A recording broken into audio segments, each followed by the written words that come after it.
Next आपकी जो book चल रही है अकाउंटिंग ऑपरेशन, अकाउंटिंग एडवांस वाली, उसमें आपका एक ऑपरेशन है accounting standard 24, discounting operation.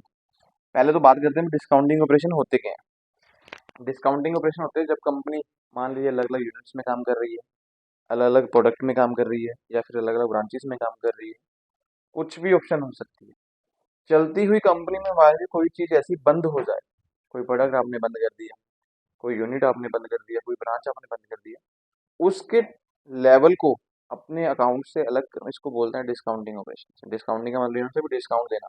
Discounting continue का मतलब हम ऐसे बोल, डिस्काउंटिंग डिस्काउंट कंटिन्यू हो सकता है, ये बोल ऑप्शन हो सकती है। भी चलते हुए बिजनेस में कोई भी एक पार्ट आपका बंद हो जाए, उसका रिकॉर्ड कितना फाइनेंशियल स्टेटमेंट में अलग होना चाहिए, उसकी एंट्री अलग होनी चाहिए। आप उस अपनी फाइनेंशियल स्टेटमेंट में इकट्ठा नहीं दिखा सकते, क्योंकि उसका इम्पैक्ट आपकी बैलेंस शीट या फिर फ्यूचर प्रॉफिट के ऊपर आपका असर डाल सकता है। आज मान ली चलता हुआ जब भी कोई आपकी कंपनी का प्रोडक्ट बंद होगा या कोई ब्रांच होगी, आपने तो इकट्ठे के बैलेंस शीट बना दी है, लेकिन जो इकट्ठे में जो कंपनी बंद हुई है, ये ऑलवेज ज्यादातर ऑप्शन यही होते हैं कि जब कोई कंपनी बंद होती है हमें उसकी सारी एसेट्स बेचनी पड़ती हैं, सारी लायबिलिटीज देनी पड़ती हैं। कई बार ऐसी कंडीशन आ रही है कि हमें पैसा अपनी तरफ से डालना पड़ता है। कई बार कंडीशन ऐसी हो जाती है भी पैसा आपको बच भी जाए, लेकिन रेयर चांस है कि आपको प्रॉफिट हो। ज्यादातर लॉस होते हैं, तो आप उस लॉस को कहते दिखाते ही नहीं अपने बिजनेस में। आप तो इकट्ठी बैलेंस शीट बना के लेके आ जाते हैं, जिसका इम्पैक्ट आपको फर्दर आगे बढ़ता है कि भाई दबे दोबारा आपको उसको रिकंस्ट्रक्ट होना, नया पैसा लेने के आना पड़ेगा। क्यों ना उस चीज को कहता अपने नई बैलेंस शीट से अलग कर दिया जाए, तो आपको उसका बेनिफिट ज्यादा होने लगा है। इसके ऊपर इन्होंने अलग से टॉपिक बनाया है, इसको एडवांस अकाउंटिंग में इसलिए दिखाया है कि आपको हमेशा इनका ऑब्जेक्टिव दिखाया कि separating information about ceasing operations from the information about ongoing operations. आपके ऑनगोइंग ऑपरेशंस में जो ऑपरेशंस आपके सीज हो चुके हैं या जो बंद हो चुके हैं, उनकी इन्फॉर्मेशन अलग से दिखाना, इस टॉपिक का मेन मकसद यही है डिस्काउंटिंग ऑपरेशंस का। इसका स्कोप क्या है? This standard is applicable to any enterprise operation this that are being discontinue. उन सभी ऑपरेशंस की वजह जो बंद हो चुके हैं उनके ऊपर ये टॉपिक अप्लाई होता ही होता है। What is a discounting operations? इन्होंने बोला हुआ कि component of enterprise that that enterprises. कोई भी किसी कंपनी का कंपोनेंट, कोई भी एक पार्ट हम बोल सकते हैं, या प्रोडक्ट भी हो सकता है, या कंपनी का यूनिट भी हो सकता है, जो आपका बंद हो चुका है, वो डिस्काउंटिंग कंटिन्यू ऑपरेशन माना जाएगा। Disposing or substantially in the entity such as selling a component is a single transaction or demerging spinning of ownership of the components of enterprise J shareholders। आपकी कंपनी का जो component market में cell हो रहा था single transaction में, अब वो बंद हो चुका है।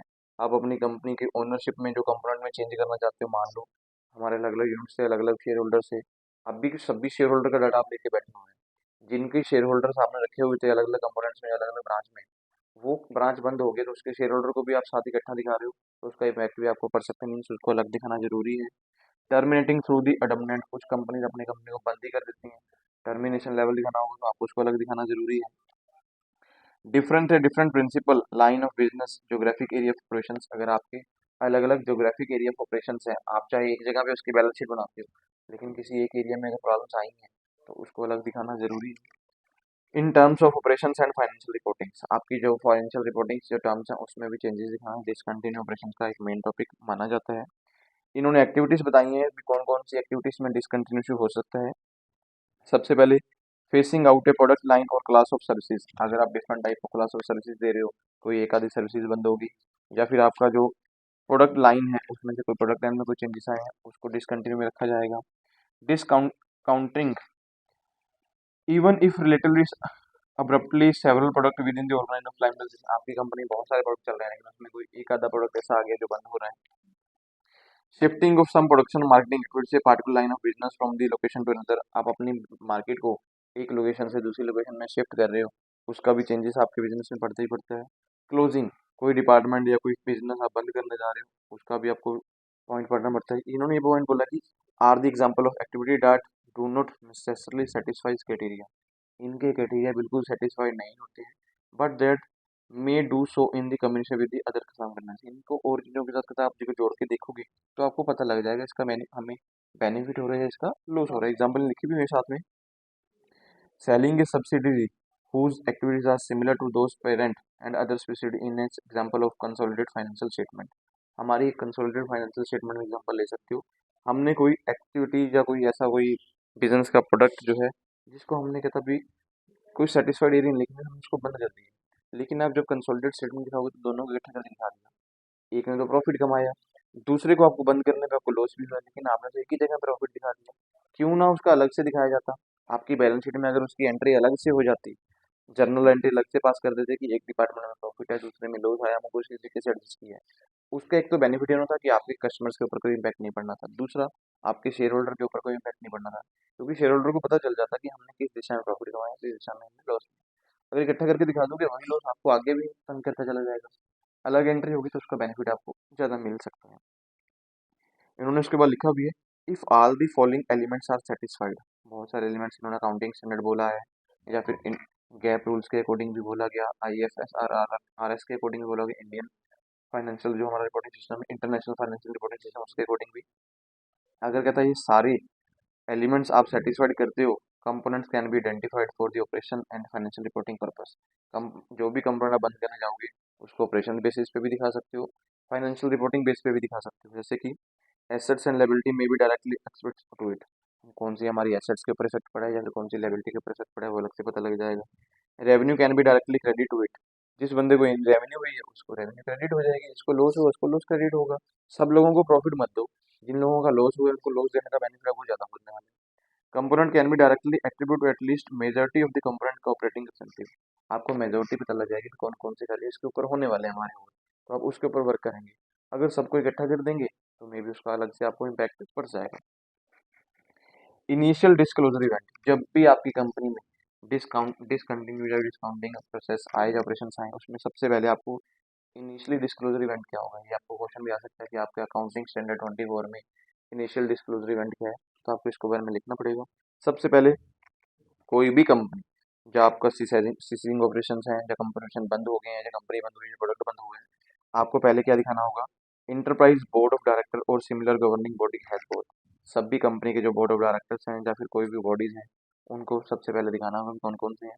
Approved through A final formal plan of the discontinuous, आपको एक प्लान बनाना होगा कि जिसको आप डिसकंटिन्यू करने जा रहे हैं अपने प्रोडक्ट में, जैसे हम बोलते हैं कि एजेंडा पास करवा लीजिए कंपनी की मीटिंग में, उसको दिखाना जरूरी है। Made an announcement of the plan, जो आपने प्लान बनाया है फिर उसके अनाउंसमेंट कीजिए कि हम इस चीज़ को बंद करने जा रहे हैं। Enterprise has entered into a binding sale agreement of the majority of the assets accountable to discontinued operations। हमेशा के अंदर फिर इस तरह से इंटरप्राइज के बाइंड हो जाते हैं कि कौन से ऑपरेशन इसको बंद करने हैं। इसमें उसके बाद लिखा भी comprehensive formal plan of discontinued actually include the following information. Comprehensively base पे देखें तो कौन कौन सी कंपनी काम करती है। सबसे पहले देखेंगे उनकी की एसेट क्या है जिसको उन्होंने बेचना है, फिर उसका मेथड ऑफ सेल किस तरीके से बेचेंगे, क्योंकि कई बार हम ऐसे डायरेक्टली किसी को बेच देंगे लॉस भी हो सकता है, हमें मेथड फाइंड करने पड़ेंगे। एंटिसिपेटेड टाइम फ्रेमवर्क, हमें टाइम फ्रेमवर्क बनाना होगा कि इतने टाइम के बीच बीच में ये बिजनेस जरूरी भी है। की लोकेशन फैक्टर, इससे हमारी कौन कौन सी लोकेशन अफेक्ट होने वाली है वो पॉइंट भी फाइंड कर लीजिए। लोकेशन में फंक्शंस, आपके जो एम्प्लॉयज़ हैं जिनको इन्फॉर्मेशन मिलनी चाहिए, क्योंकि उनको आपका पे जो है देना ही पड़ता है, आप उसमें टर्मिनेशन लेके आइए कि अभी हमारा ये बिजनेस जो उस टाइम के लिए बंद हो जाए, अभी हम आपको सैलरी भी नहीं पे कर पाएंगे। सबको पे कर देंगे तो खर्चे तो आपके बढ़ गए, जबकि आपका प्रॉफिट डाउन हो गया तो आपको चीज़ें सेटअप करनी होंगी। एस्टिमेट प्रोसीड्स फॉर सैलवेज और रिलाइज बाय द सेल, हमें एस्टिमेशन पहले से बनाना पड़ा होगा कि जब वो एसेट्स हम बेचने जा रहे हैं उससे हमें कितना जो नुकसान हुआ है वो कवर हो सकता है, वो चीज़ें पहले कवर कर लीजिए। ये एक मेन मकसद है किसी भी कंपनी में डिसकंटिन्यू ऑपरेशंस को दिखाने के पीछे, क्योंकि हम लोग इनिशियली पहले सब चीज़ों को दिखा देंगे तो हम उसका बेनिफिट ले सकते हैं।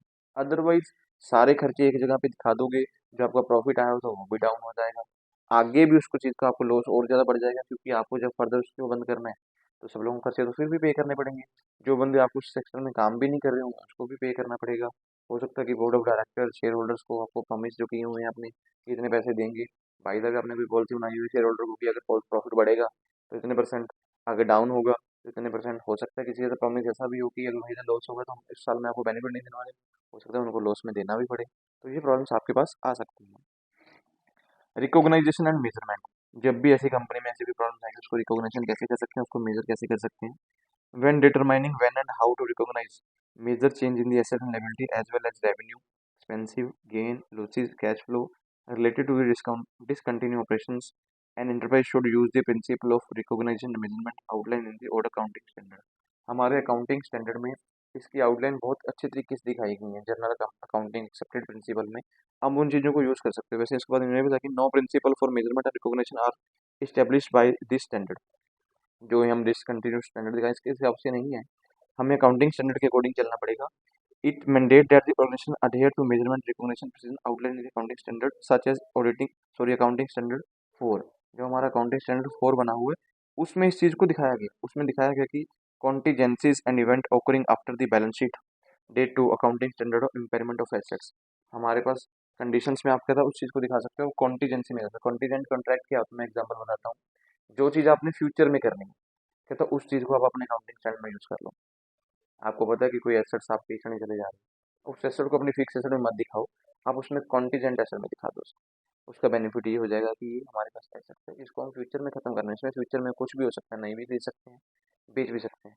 कॉन्टीजेंट कॉन्ट्रैक्ट हमेशा ऐसे होते हैं जो काम अभी हुआ नहीं होता लेकिन उसके लिए कॉन्ट्रैक्ट हो जाता है। जैसे एग्जाम्पल आपने इंश्योरेंस कर ली किसी बंदे से, इंश्योरेंस करने में क्या होगा, अभी फायर इंश्योरेंस है, फायर इंश्योरेंस कॉन्ट्रैक्ट तो हो जाएगा, आपको इंश्योरेंस प्रीमियम पे करना पड़ेगा, लेकिन उसमें क्लेम कब मिलेगा, अगर आग लगेगी। जरूरी थोड़ी है भी आग लगने वाली है। तो ये कहता है अगर आप बैलेंस शीट में चीजें यूज कर लो, आप लोग भी कॉन्टीजेंट्स कॉन्ट्रैक्ट भी यूज करो, कॉन्टीजेंट एसेट या कॉन्टीजेंट लायबिलिटीज अगर दिखाने लग जाओगे तो आपको उसका बेनिफिट मिल सकता है, क्योंकि इसका रिकॉग्नाइजेशन का सेंटर यही है। आपको पता है कि ऑपरेशन बंद हो गया, उसको कॉन्टीजेंट्स में ले जाओ, एग्जीक्यूटेड में ले जाओ, एग्जीक्यूटेड होता है खत्म हो गया, एग्जीक्यूटरी क्या होता है जिसको अभी कंप्लीट करना है, तो उन एसेट्स लायबिलिटी में कन्वर्ट कर दो उन चीजों को, तो आपको बेनिफिट ज्यादा होगा। Presentation and disclosures. अगर आपकी कंपनी में आपको पता चल गया कि कोई प्रॉब्लम्स आई हैं जिसको डिसकंटिन्यू ऑपरेशन में लेके जाना है, तो प्रेजेंटेशन और डिस्क्लोजर क्या क्या चीज़ें दिखानी होंगी, प्रेजेंटेशन किस हिसाब से होगी। सबसे पहले इनिशियल डिस्क्लोजर, क्या चीज़ें आपको दिखानी होंगी, a description of operations that are being discontinue, उस ऑपरेशंस के बारे में दिखाना होगा जो जिनको आप बंद करने जा रहे हैं। ज्योग्राफिक और बिजनेस सेगमेंट, कौन से एरिया ऑफ बिजनेस से आपका अफेक्ट होने वाला है। Date and nature of the initial disclosure limit, आपको टाइम पीरियड भी बताना होगा जिस टाइम पीरियड पे आपको एक खत्म पॉइंट करने हैं। Date and time period of discontinue activity, आपको डेट एंड टाइम भी लिखना होगा, इतने टाइम में ये चीजें खत्म भी होंगी। उसके बाद some of revenue expenses related to routine business activity attribute to, कौन कौन सी इनकम उस बिजनेस के साथ जुड़ी हुई हैं, कौन कौन से खर्चे उस बिजनेस के साथ जुड़े हुए हैं, उनको भी जरूर दिखाइए, ताकि वो सारा कुछ आपकी एक बैलेंस शीट में कवर ना हो। जो खर्चे आपने उसके लिए किए हुए तो अलग से कर दिए जाएं, जो खर्च इनकम उस पार्ट से आपने कमाई थी उन इनकम को भी आप अलग कर दें, तो आप उस चीज़ को इजीली बेस पे दिखा सकते हैं। फिर आता है डिस्क्लोजर में, operation ceasing during the current financial reporting period. अगर आप करंट टाइम पीरियड के अंदर, जैसे एग्जांपल वो अभी बैलेंस शीट बनने वाली है, उस टाइम पीरियड के अंदर आप सीसेशन करने जा रहे हो, कोई बिजनेस बंद करने जा रहे हो, the amount of discontinue operation pre tax profit loss and regulation operation during the current financial reporting period, आप pre profit and loss tax profit and loss account बना लीजिए, जिससे आपको पता लग जाएगा कि हमारे करंट प्रॉफिट एंड लॉस में से उसका कितना लॉस आया था, जो हम प्रॉफिट एंड लॉस में से उसको कवर कर सकें। अगर लॉस आया है, अपने इनकम में से उसको माइनस कर देंगे खर्चे दिखा के, तो हमारा एक्चुअल प्रॉफिट हमारे पास शो हो जाएगा। Net cash flow attribute the operation operating activity investment, हमारा कौन कौन सा कैश फ्लो ऑपरेशन के साथ जुड़ा हुआ था, चाहे इन्वेस्टमेंट पे, चाहे फाइनेंस पे, चाहे आपका ऑपरेशन से, उनको भी आप एक अलग से फाइनेंशियल रिपोर्ट बना लीजिए, तब आपको पता लग जाएगा पैसा कहाँ कहाँ से हमारे पास आया, कहाँ कहाँ हमारा पैसा चला गया। इसके अलावा आपके पास होते हैं अदर डिस्क्लोज, कोई और भी काम आपको साथ में दिखाने पड़ते हैं, कोई आपका प्री टैक्स गेन और लॉस है, उसमें अगर आपको इनकम टैक्स आपने एक्सपेंसिव, आपको कुछ भी इनकम टैक्स हुआ पे आपने पे किया हुआ, जो कोई प्रॉफिट आपको किसी प्रकार का हुआ, जो कोई लॉस आपको किसी प्रकार का हुआ, उस बिजनेस के एंड में आप उसको दिखाना जरूरी है।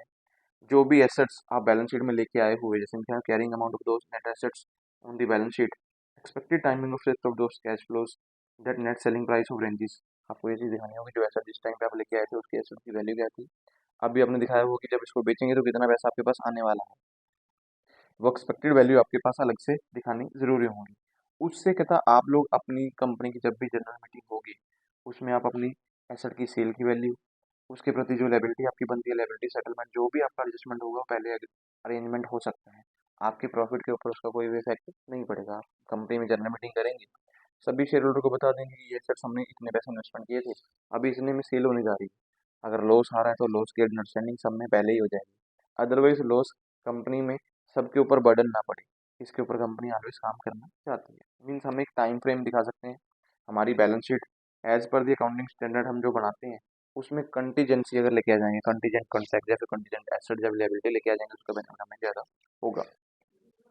अपडेटिंग द डिस्क्लोजर्स, अगर बाय द वे आपकी कंपनी की बैलेंस शीट बन चुकी है तो उनको अपडेटिंग भी जरूर कीजिए। वो टाइम पीरियड होता है, टाइम लिमिट के अंदर होनी चाहिए, ऐसा नहीं कि बैलेंस शीट 5 साल की बनी हुई थी आप उसमें आज अपडेटिंग करने जा रहे हैं, वो नहीं।